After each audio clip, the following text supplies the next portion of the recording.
On a quiet hill in Buckinghamshire, where the English countryside is meant to signal stability, tradition, and inherited belonging, a French château rises like an intentional disruption, and from the moment Waddesdon Manor comes into view, it begins telling a story that Europe spent centuries trying to smooth over, because this house was never simply about wealth or taste, it was about legitimacy in a world designed to withhold it. In the late 19th century, at the height of British imperial confidence, Ferdinand de Rothschild, a physically fragile, emotionally reserved heir to Europe's most powerful Jewish banking dynasty, decided to build something no amount of money alone could buy: the illusion of ancient belonging. The Rothschilds had financed wars, stabilized governments, and quietly shaped the balance of power across Europe. Yet for generations they were denied land ownership in many regions,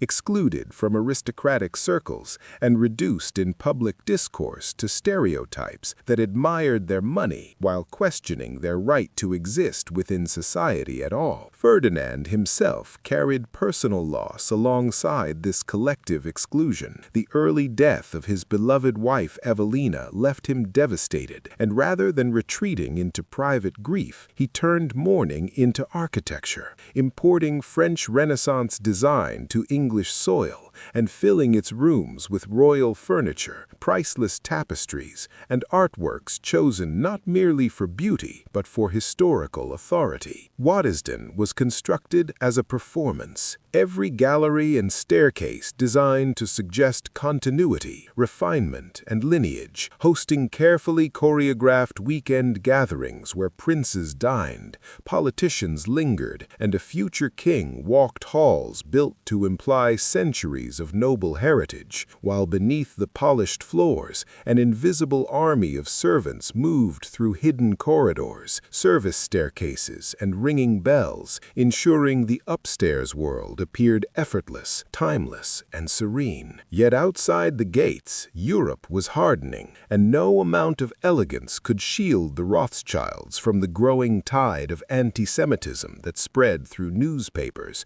cartoons, and political movements, portraying Jewish bankers as conspirators and parasites, transforming old prejudice into modern ideology. When the First World War erupted, the music stopped and the laughter faded from Waddesdon's rooms. When the Second World War arrived, the danger became absolute as Nazi forces seized Rothschild homes and collections across occupied Europe, forcing exile, scattering family members, and proving that wealth offered no protection when hatred gained legal power. In one of history's sharpest ironies, this chateau, built by a family long treated as perpetual outsiders, became a sanctuary for Britain's cultural soul, its rooms converted into secret vaults, sheltering National Gallery masterpieces during the Blitz, while bombs fell on London. After the wars, the social order Waddesdon was designed to impress lay in ruins. Servants no longer lived below stairs, aristocratic rituals collapsed, and the house stood vast, expensive, and uncertain, a beautiful relic of a world that no longer functioned. Faced with decline or reinvention, the Rothschilds chose transparency over myth, opening Waddesdon to the public and allowing historians and curators to dig through attics, archives, and private correspondence, exposing not just glamour, but labor, fear, exclusion, and endurance. Today, as visitors walk through its immaculate rooms, Waddesdon Manor no longer pretends to be a fairy tale palace frozen in time. It stands as a documentary carved in stone, recording how grief became architecture,